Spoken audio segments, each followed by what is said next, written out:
Chapter 8. That evening, Rose paid particular attention to her appearance, much to her maid's chagrin. "Miss Rose, whatever's the matter with you? You were never as fidgety about your clothes and hair as this. You aren't planning any more assignations, are you?" "Mary Singleton? Of course not. How could you say such a thing?" "Seems to me like it's a sensible question when you consider the goings-ons of late." "You hush, Mary. There are no goings-on. I merely wish to look my best. It seems to me to be a reasonable request for a debutante." "You are perfectly correct, miss. It is just that you have seemed to hardly care before now." "Well, now I have friends to meet and the potential of dance partners, so I need to be presentable." "You have always been presentable, miss. More than presentable. I think you look better than most of the other girls I've seen. Those two ladies who arrived just before you and Lady Elizabeth left from visiting Lady Anne surely looked like they needed to spend a bit more time with their maids and a hairbrush." Rose giggled over her maid's words, but reprimanded her nonetheless. "Hush, Mary. I am trying to be friendly with them, so we must be kind, even if their hair leaves a little to be desired. Perhaps their maid does not have the skills you have." "Now you're just trying to turn me up, sweet miss." Mary grinned at her mistress. "Is it working? It seems to me that it is terribly important to remain on the good side of the person styling your hair, else I might not be able to leave the house." "Oh, miss, I would never do anything to damage your beautiful hair." "I know, Mary. I was merely teasing you. Now, tell me again what you had while you were waiting for us. I wish to have it fresh in mind before I head out to mingle amongst the ton tonight." Rose could see the maid's assessing gaze in the looking-glass and grinned. "Do not be troubled. I have not lost my mind. I remember what you said. I just wish to hear it again." Mary huffed a little, but proceeded to repeat her tale. "Like I told you, miss, I was sitting in the chair the footman was kind enough to set out for me as I stood in the foyer. Being my first time there, I wasn't about to go wandering down to the kitchens without by your leave." "No, of course not. You did just the right thing." "Anyways, I was just sitting there minding my business, keeping myself entertained by looking round all the strange decorations they had on the walls, when a couple of parlour maids came along to do some dusting. They were giggling to each other, but they seemed nice enough, stopping to say hello before they went into a room just behind me to do some dusting. They must have forgot I was there, or else they didn't care about airing their family's dirty laundry, because they started talking to each other about Lady Anne's maid, and that she was going to have to be let go because Lord Austin don't have the money to pay her next wages. But then they were saying as the heir might be so good as to hire her on, and keep Lady Anne and boot out his lordship, as he is just being a drain on the family, and isn't even their relative. But then they were speculating that maybe Lady Anne will land herself a fine lord who will fix her affairs all right and tight." "Thank you, Mary. So none of that was anything we did not already know? You did not hear any mention of Sir Broderick or the Duke of Rentham? But you did prove that your listening skills are still sharp, so that was excellent work." The two young women shared a grin before Rose continued. "Tomorrow we are going to take tea with Lady Elizabeth. If Lady Anne brings her maid, perhaps you could invite her to go for a walk with you while you both wait for us. It would be absolutely wonderful if you could get the girl to confide in you. Anything you could glean from her would be excellent. If it is true that there is some question of her getting paid, you can be sure she will be happy to tell anything there is to tell. But, of course, try not to be too obvious in your inquiries." "Leave it to me, miss. I will know just how to go on." "I know, Mary. It is just that this entire situation has me all at sixes and sevens. A part of me wishes I had never gone to that wretched musicale. But that reminds me that I really must call upon Lady Yorkley soon. It seemed to me as though she had a few things to say about the ungentlemanly knight. Perhaps she could be trusted to help me with the situation. I do wish to pass this off to someone more capable." Heaving a disconsolate sigh, she returned her gaze to the mirror as Mary finally finished tugging and twitching her locks. With a gasp of delight, she clapped her hands. "Oh, my goodness, Mary, you have truly outdone yourself. I could not have asked for anything better. I do not know how you did it, but I actually look like I could be the belle of the ball. It is miraculous." "Get on with you, miss. It ain't no miracle. You're as pretty as a picture every day. I just did a wee bit of enhancing. Just keep in mind that it is much more difficult to do any spying when you're in your looks. People will be remembering you tonight, and you can't go sliding in and out of rooms and eavesdropping." Rose put on a face of disapproval. Ladies do not eavesdrop, Mary. Oh, yes, they do, miss. Just be careful whatever you are up to. Rose bounced up from a seat in front of the looking-glass and threw her arms impulsively around her maid. You are a dear, and I have no idea what I would do without you. Mary grinned mistily at her mistress. Get on with you now, miss. You do not want to wrinkle up your lovely frock. Now Rose grinned as she glanced down at her beautiful gown. You are quite correct. My mother would have my head in a noose if I were to muss it up before we even get to the ball. It is a lovely gown, is it not? I was not completely sure if it would be pleasing when I was picking it out at the mantua-maker's, but I must say I am well pleased with the result. These puffed sleeves with the darling piping and these appliqued silk fans are really beautiful.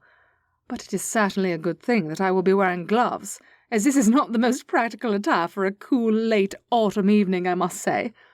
It does make me wonder who decides what is fashionable and why I am such a ninny-hammer as to go along with it. The two girls shared another grin, but then Rose thought of something else. Of course, if the ball turns out to be a crush, I will be happy that I am not dressed too warmly. I shall just have to make sure I am not standing in any draughts, and all shall be well. You will be so busy dancing all night, you won't be able to do any of your investigating. Rose grinned at those words. Would that not be lovely? I really do not think I could do much investigating at a ball anyway. It is not at all the same as it was in Vienna. There were so few people there, not like here where there are such crowds at every social event. I will of course try to keep my ears open, but I will not mind having a good time. With a girlish giggle, Rose gathered her fan, reticule, and wrap. I have no idea what time I shall be home, and unfortunately I shall probably need help getting out of this beautiful dress without damaging it. Of course, Miss Rose. I'll be here waiting for you. I will want to hear all about your evening anyway.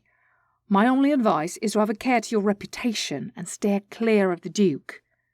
You are a dear, was all Rosamond had as a reply as she hurried out the door. Lady Smythe was waiting for her at the bottom of the stairs. She was resplendent in jewel tones of crepe. Having managed to keep her figure despite having 3 children, she looked lovely in the high-waisted style of gown that was in vogue. "Mamma, you look positively smashing this evening," Rose declared with a low whistle. "Do not be vulgar, I pray of you," Lady Smythe admonished dryly. "I so envy you your colours, mamma," Rose continued, ignoring her mother's obvious ill-humour. "This silly tradition of debutantes not being allowed to wear anything other than whites or lights is ill-advised, if you ask me." "Well, then, it is clearly a good thing that no one asked you, as it is a lovely tradition, and one that you will abide by." "Of course, mother. I do not have the fortitude to do otherwise, so you need not trouble yourself. I was merely trying to compliment you," she concluded rather airily, trying not to reveal to her mother that her snippety tones actually dented her feelings. "Are you ready to depart?" Lady Smythe did not reply with words, merely leading the way out of the house to the waiting carriage. When they arrived at the elegant but large home housing that evening's festivities, Rose was slightly dazzled by the blaze of what seemed like 1,000,000 candles shining from every window. Clearly no expense was being spared this night. She grinned with anticipation, before remembering that it would not do to seem overly eager. Glancing around discreetly as she followed her mother, Rose admired the paintings on the walls of pastoral settings, possibly the Earl's country seat. Feeling a passing sense of nostalgia for the country, Rose bolstered her sagging spirits by looking around in the crowd for Elizabeth. As her gaze wandered, she felt a prickle climb the back of her neck, and knew instinctively that Alex was near, and quite probably looking at her. An instant after that awareness, their gazes collided. She felt a wave of heat flow through her body, followed swiftly by one of frigidity. Maintaining her composure with effort, she kept her face as neutral as possible, but bowed her head discreetly, acknowledging his presence. Alex was amazed that he had known as soon as they entered the room, although the major domo had not yet announced them. His eyes had been drawn to the entrance of the ballroom, like a moth to a flame. He admired the proud tilt of Rose's head, as well as the confusing array upon it that was her hair. He never could understand female hairstyles, but this one seemed to be quite fetching. Rose was again dressed in the first stare of fashion. Clearly, the Smythes were not in need of a wealthy match for their only daughter. But pursuing a match was certainly what they were about this season. It stood to reason, of course, he realized as he pondered the issue. Rosie must be 20 by now. She had missed the chance of a season a couple years ago due to being in mourning, he thought sadly. Then she traipsed around Europe with her father for a couple years. Now the Smythes seem set on marrying her off before she gets too long in the tooth. She'll do well on the marriage mart, Alex decided, trying to be detached on the subject. With her pretty face, perfect figure, and elegant bearing, she would make an excellent wife for any nobleman. And she no doubt has a generous dowry, which would only sweeten the pot. Of course, the fact that she has opinions and doesn't mind overmuch sharing them could be a bit of a problem for some gentlemen, he mused, as he watched her wend her way through the milling crowd. Alex watched as Rose left her mother seated with the other matrons, before she strode with purpose in the direction of where he had last seen Lady Elizabeth. He wondered if she had confided in her friend about the situation. He was not left to wonder for long, when he caught Elizabeth's glance, just as Rose met up with her. Alex had to stifle his smile of amusement, as Lady Elizabeth blushed at being caught looking at him. Rose was not so missish. Seeing the look upon her friend's face, she followed her gaze and caught Alex's eye. Alex felt the contact almost like a physical blow. His stomach turned over, and he felt a prickle at the back of his eyes. He bowed to her in acknowledgement, then tore his gaze away from her. This would just not do. He was never so happy to see anyone in all his life as he was when Lord Dunbar turned up at his elbow. "There you are, Your Grace," Wesley declared jovially. "I was wondering if I would be able to find you in such a crush, but I should have remembered that with your height, you are easy enough to locate in a crowd." Alex, used to comments about his height, managed to keep a pleasant smile plastered to his face, as he reconsidered how happy he was to see his friend. Wesley was continuing to prattle. "I was uncertain if you would even turn up this evening. Thought you might be too caught up in your mystery." The Duke cast his friend a quelling glance, hoping he was not being overheard. He absolutely did not want word to get around town that there was some sort of mystery surrounding the Duke of Wrentham.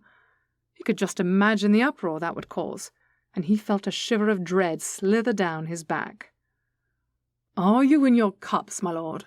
he asked suppressively. "Whatever do you mean?" Wesley appeared surprised by the implications. "Your discretion is even less than usual. I would have expected a touch more discernment from you." Wesley chuckled. "I have no idea why. Have we not been friends for eons?" "Good point," the Duke replied, his tone dry. "It would seem all the parties are present this evening," Wesley observed, keeping his voice appropriately low as he gazed out at the sea of well-dressed guests flowing through the Countess's rooms. "I just saw your Rosie meet up with her friend, Lady Elizabeth. The Austens were announced not a quarter-hour past, and I do believe I saw Sir Broderick in one of the card-rooms as I walked by." "Let the games begin," Alex muttered. "Are you going to shock the ton by asking Miss Smythe to the dance floor?" Wesley was curious. "You really are daft tonight, are you not? That would be exactly what we do not need for this occasion. I seek information. For that, it would be best if I do not make myself the brunt of every tidbit of gossip to be dissected tomorrow." "So that would be a no, then, would it?" Wesley drawled. "Very well, then. I think I shall seek out the lady and ask for her myself, if that is the case." Alex had to clamp his teeth together tightly to prevent from growling his dismay over his friend's treachery. "Judas," he called after his friend's departing back. Wesley's laugh floated on the heavy air as he waved in acknowledgement, but did not stop his progression. "See you later, Your Grace," he called over his shoulder as he walked away. Alex watched as the Viscount made his way through the throng, pausing here and there to exchange greetings. Finally, he arrived where Rose and Elizabeth were standing. He could not hear their words, but saw that what was clearly good-hearted banter was being exchanged, before Rose accepted his elbow and the two made their way to the dance floor. Watching them, Alex questioned his own sanity. It was foolish beyond belief for him to torture himself by standing there watching them when there was no possibility of him ever being able to partner her in a dance.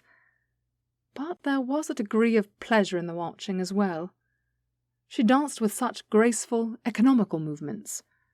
It revealed something about her that, even while dancing, she clearly wanted to be in control. She had always been a managing little thing, even as a child, but it would seem that the loss of her brother had made that tendency a bit more extreme. Some might find it charming, he thought, but not him, he reminded himself once more. Finally, he turned away, unable to stand the unbearable burden of sadness that pressed upon him for all that they had lost. With purpose, he turned on his heel and strode further from the dance floor. Finally, he spotted his quarry. "Lord Austen, what a pleasure to see you this evening." Alex hoped his words sounded much more sincere outside of his head than they did inside. "Your Grace." Lord Austen's obsequious tone made Alex grit his teeth, but he managed to keep a smile on his face by sheer effort of will. "It is entirely my pleasure to see you, Your Grace. Are you having a good time? Have you seen my lovely daughter? I am certain she would be delighted to dance with you, Your Grace." "I have not yet had the pleasure of seeing Lady Anne this evening, my lord. I meant to ask you. I have not seen you in the House of Lords very recently. Is all well with you? You used to be so active in the running of our country." "Oh, yes, Your Grace, how good of you to notice. I dearly love being involved with our nation's governance, of course, Your Grace, but I have been so very busy with overseeing my dear daughter's first season, you see." Alex smiled at Lord Austen. "I always thought the season was to complement Parliament, not the other way around." Lord Austen began to look uncomfortable. Perhaps he was embarrassed by Alex's observation. Alex could see his eyes start to dart around as though he were wishing for a rescue from some quarter. Alex hoped his smile did not look quite as predatory as it felt. "I am sure it must be a huge responsibility to have your daughter debuting at her first season, especially since she does not have a mother. Of course, no doubt your late wife's sister is of great assistance in such a delicate matter as this." "Oh, yes. The Earl and Countess have been lovely. They've been most generous hosts. My dear Anne is lucky to have them in her life." Alex watched in fascination as the other man mustered up his composure and appeared a trifle more conniving. "Her connections will make my daughter a remarkably good wife to some fortunate nobleman." Alex smiled in reply. "No doubt. You will have to be most vigilant to make sure she finds someone who truly appreciates her and all she has to offer." "That is exactly the truth of the matter, and why I have to miss so many sessions, Your Grace. One's only child is a precious thing, and I must take the most care of her that is possible. There are always others who will be able to do as good a job as I ever could in the House of Lords, to be sure." Alex had to agree with the man about others doing a better job, but did not think it seemly to do so verbally, so he merely offered a bland smile. Lord Austen must have taken this for encouragement. "I do believe my darling daughter would make a lovely duchess, Your Grace." "Perhaps she would, my lord. There are a few dukes looking about for wives this season, if you can believe the gossips. I happen to not be searching for one myself, as I am of the opinion that I should wait until I have everything in the duchy in order as I would like it. Taking over my father's properties and titles has been a bigger challenge than I had expected."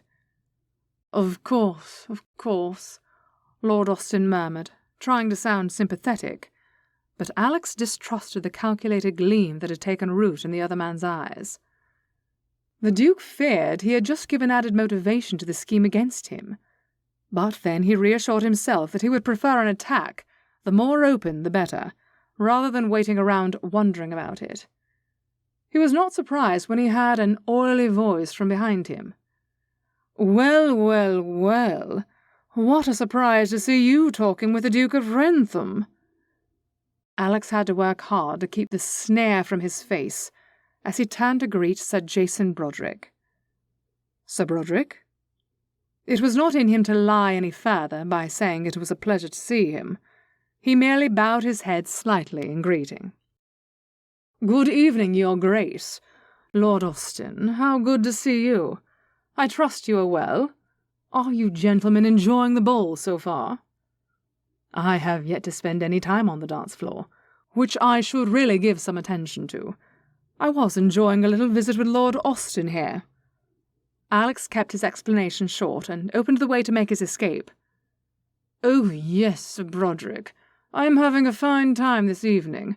My lovely daughter is off with her aunt. No doubt she is busy dancing. His Grace and I were merely catching up on news from the House of Lords." "Ah, yes, the House of Lords. Is there anything of import going on in the House these days, Your Grace?" "Nothing that need concern anybody overly. There have been some lively debates over a few issues, but nothing that we cannot handle. Now, if you gentlemen will excuse me."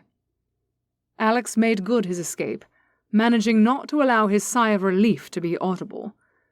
He felt as though he needed to bathe after being in the presence of Sir Broderick. That man put him in mind of some sort of sneaky creature, such as a weasel or a minx, stalking his prey. He certainly had no intention of being anyone's dupe.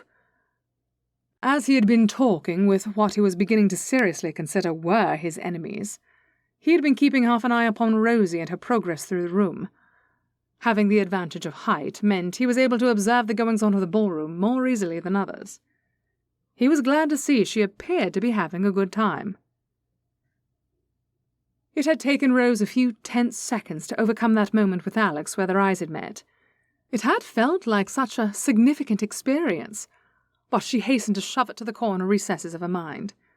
She could not have significant experiences with the Wrentham, she reminded herself, blinking furiously. "Is all well with you?" Rose could hear the sincere concern in Elizabeth's voice, and strove to control her features. "Of course. Is this not a lovely ballroom? I absolutely adore the size of it, and the darling alcoves, such as the one which the orchestra is occupying. Now, I know you are not all right. You do not use the word darling, especially not in describing architecture." This brought a genuine smile to Rose's face, and a tinkle of laughter escaped her lips. "I will admit to you that I am a trifle nervous this evening. I am unused to playing the role of Bow Street runner here in London, and all whilst wearing a fancy ball gown." "Well, you do look smashing this evening, if that is any consolation. And there is not a trace of nervousness showing either. In fact, you look positively radiant tonight. It would seem the role of runner suits you," Elizabeth teased in an undertone. Rose was grateful she kept her voice low, as she did not wish for this conversation to be overheard. It was very well indeed, as just at that moment they were hailed by Lord Wesley Dunbar. Rose was unsure if the Duke would have confided in his friend. "Good evening, ladies. You both look lovely this evening." Both girls dipped into well-practised curtsies, rising with welcoming smiles upon their faces for the personable Viscount. "How are you this evening, my lord?" Rose asked. "You look lovely yourself, Lord Wesley," Elizabeth complimented, causing the trio to laugh. At that moment, another gentleman approached to claim Elizabeth's hand for the waltz that was just about to begin, leaving Rose alone with Wesley. "Since you are recently returned from Vienna, I am certain you are an expert at the waltz, so I tremble in my shoes lest you cast me in the shade. But would you be so kind as to do me the honour of sharing this dance with me?" "Oh, my lord, you are a complete hand," Rose countered. Little did she know that Wesley lost his heart for her at that very moment. Never had he met a debutante who was so unaffected, or who received compliments with such aplomb. Most debs would simper, bat their eyelashes, and beg for more. Not Miss Rose. Of course, as it was obvious, there were unresolved feelings from the Duke toward Miss Rose. The Viscount kept his feelings familial, but he resolved to assist her in any way he could. They were silent for a few beats, enjoying the music and getting into the rhythm of the dance. But then Wesley deemed it safe to converse. They could hardly be overheard while on the dance floor. And, as long as they schooled their features, no one would know they were discussing anything but the blandest inanities. He trusted Miss Rose would be able to manage that. His trust was well placed. "The Duke has told me of his predicament and your involvement in it," he began. "Which Duke is that, my lord?" Rose asked, with an innocent look upon her face that brought a grin to Wesley's. "How on earth do you manage that?" he asked with genuine interest. His grin grew as he watched Rose bat her eyelashes. "Manage what, my lord? I assure you there is nothing on my mind save the effort required not to tread upon your toes, and count the steps so as not to collide with any other couples on the dance floor." "Oh, Miss Smythe, now you are being a complete hand. You know well and good which Duke and which predicament I am speaking of. I can assure you, he would not mind us discussing it.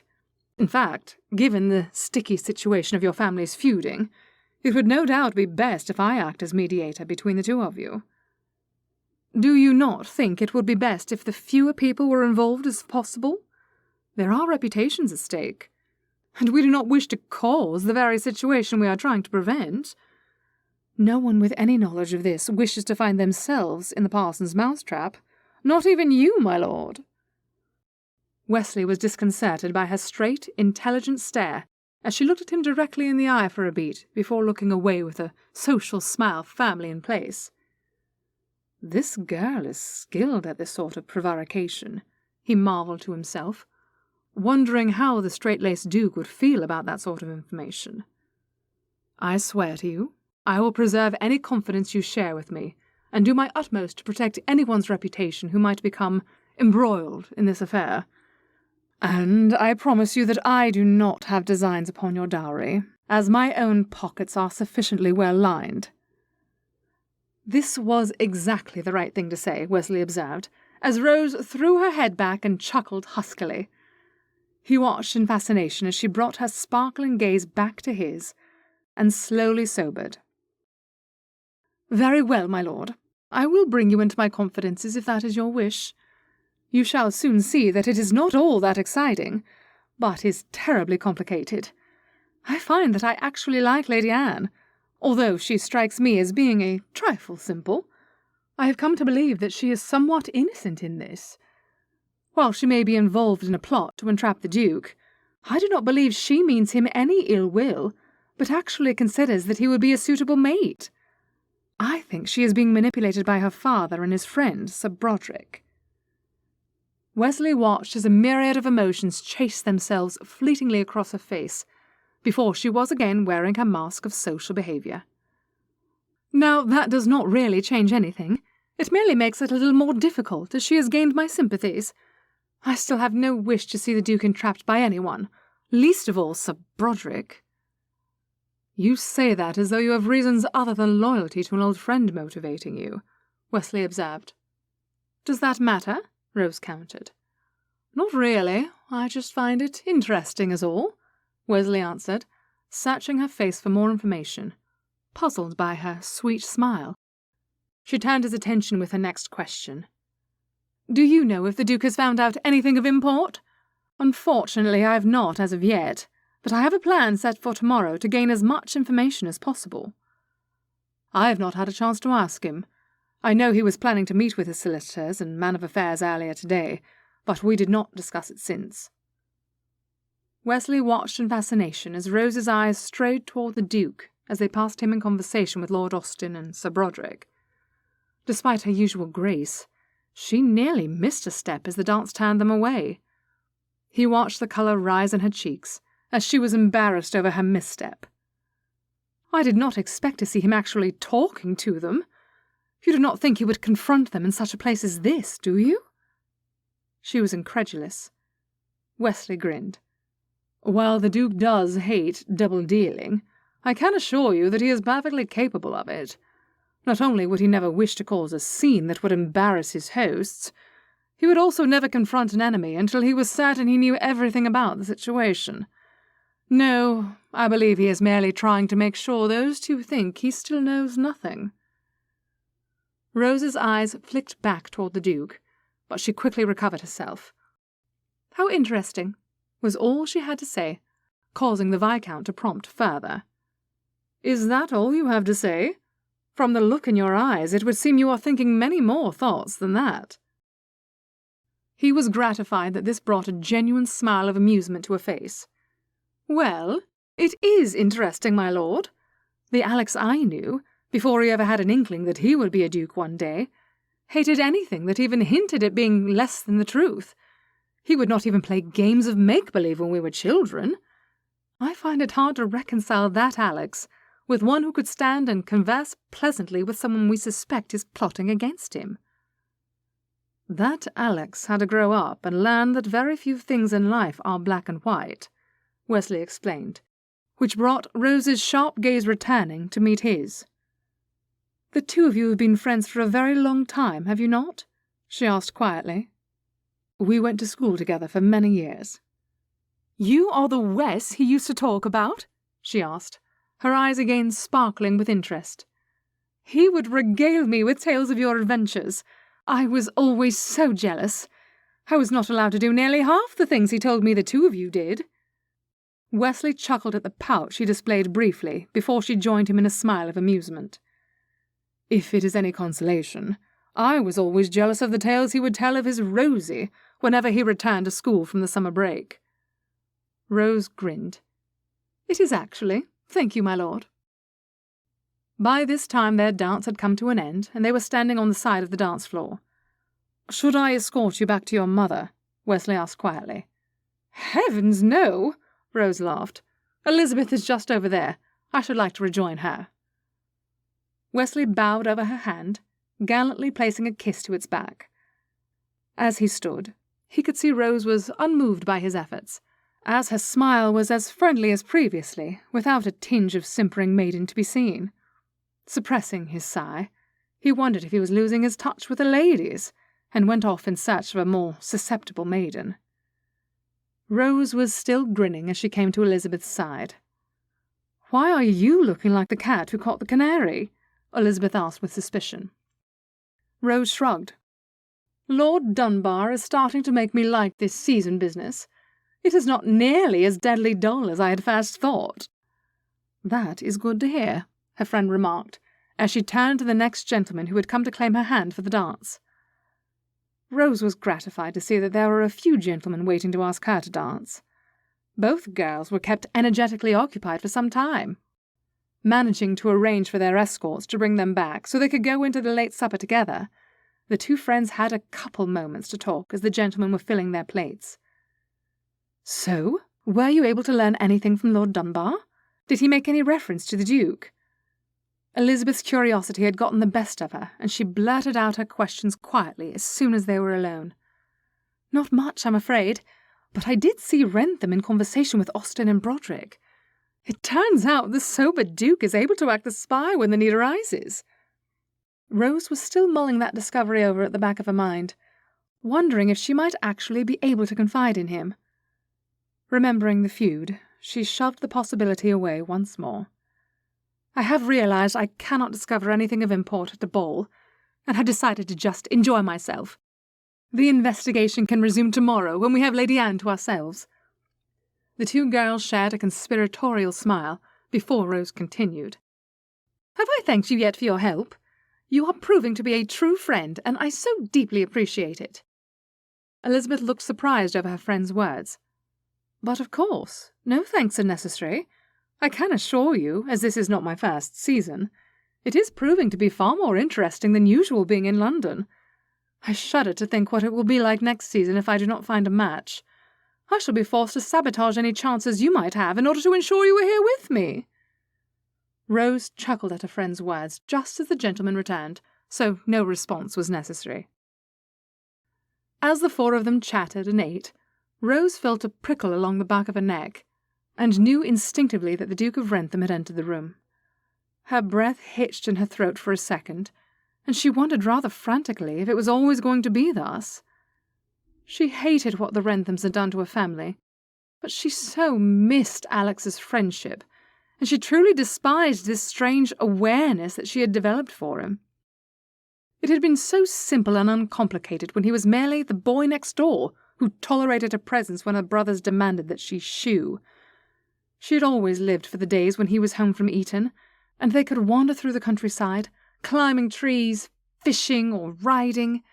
He had always listened so patiently as she prattled on about whatever entered her head. And he had confided in her all the details of his young life. Even though he was 6 years her senior, he had been her best friend. She had thought that would last for all her life. Then their brothers had died, and nothing would ever be the same again. Once more Rose found herself shoving unwanted thoughts to the back of her mind. She felt her lips quirk into an amused smile as she wondered how cluttered her mind must be. One of these days she would have to address all the things she did not wish to think about. But now was not the time. She forced her attention to return to the conversation that was swirling around her, ignoring the fact that she was avidly curious about why the Duke had chosen to escort Constance Chadwick to supper. "This supper is absolutely delicious," Elizabeth was enthusing. "I must say I worked up quite an appetite this evening." She then blushed rosily at making such a forward comment. Rose could see the relief etched on her friend's face when the gentleman merely chuckled at her words before turning to her. "Did you not dance enough to become hungry, Miss Smythe?" one asked. Rose blinked for a moment, drawing a blank at his name. Recognition dawned. It was Lord Terence Leonard, a young baron who was attending his first session at Parliament. "Oh, no, my lord, I dance plenty. I am just trying to pretend I am a lady," she replied with a laugh. "I will agree with my dear friend, though, that our hosts have been most generous in their hospitality. Their cook certainly knows what he is doing. It is rare that a cook has the skill to prepare such delicious food for a crowd like this." Everyone nodded agreement and continued enjoying their repast. In an effort to keep her eyes away from Alex, Rose began another topic of conversation. "Tell me, Lord Leonard, how are you enjoying your participation in the House? Is it as exciting as you had expected?" "At times, miss, but there are some deadly dull bits interspersed with the excitement that have made me wonder if this is the right career for me." Rose found his self-deprecating smile to be charming. "Whatever do you mean?" she prompted. "Sadly, some of our lords of governance seem to like the sound of their own voices more than they actually want resolution to the issues. They can drone on for hours, and I lose interest." The young baron blushed over his admission. "I probably should not be telling you this. It certainly does not please my father when I cannot report intelligently on the session I sat through." "I will share a tip with you that my father relies upon. He said that most of these long-winded speeches are usually written out in advance, and the important sentence of each paragraph is almost always the first one. So, try to bring your attention into focus every once in a while, and you should be able to get the gist of whatever they are droning on about." "Why, Miss Smythe, that is a most excellent suggestion." "I hope it will be of use to you. I am sure you will be an asset to our government. Give it a little more time before you decide whether or not to give it up." "Have no fear, miss. I have every intention of fulfilling my duties." This made Rose feel like rolling her eyes. She had not meant to question the young man's dutifulness. Her smile was a trifle wan as she returned her attention to Lady Elizabeth. Elizabeth was looking amused, so Rose surmised she had heard her exchange with the Baron. Rose lifted a shoulder in a slight shrug, keeping her wry grin under control. "Have you about finished up?" Rose asked solicitously. "I have, thank you," she replied as the gentlemen stood, taking their plates and summoning an attentive footman. Lord Kenneth, the gentleman who had escorted Lady Elizabeth, hadn't had much to say over the supper, but he now asked Rose to share the next dance. "It sounds like it's about to be a cotillion. Those are my favourite," he enthused, much to her surprise. "Thank you, my lord. It shall be my pleasure." The rest of the night passed on in a blur of activity, as Rose spent most of it on the dance floor, being handed from one gentleman to the next, not bothering to keep track of names or faces, just enjoying the rhythms of the dance. Her mother would be displeased that she was not paying more attention to each gentleman's potential as a possible husband, but despite her advancing years, she was in no hurry to commit herself. Before she knew it, it was the early hours of the morning, and her mother was collecting her to escort her home. "You seem to be having a fine time this evening," Lady Smythe commented, almost cheerfully. "I did have an excellent time this evening, Mamma. What about you? Did you enjoy the ball?" "I think balls are intended to be enjoyed by the young, my dear," her mother began in a bland tone. "But I did have some interesting conversations with the other matrons lining the walls of the ballroom. Not everyone there is as intolerable as I originally thought."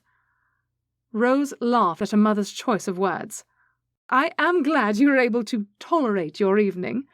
I must ask you, though, why do you bother attending such events if you find them such a challenge?"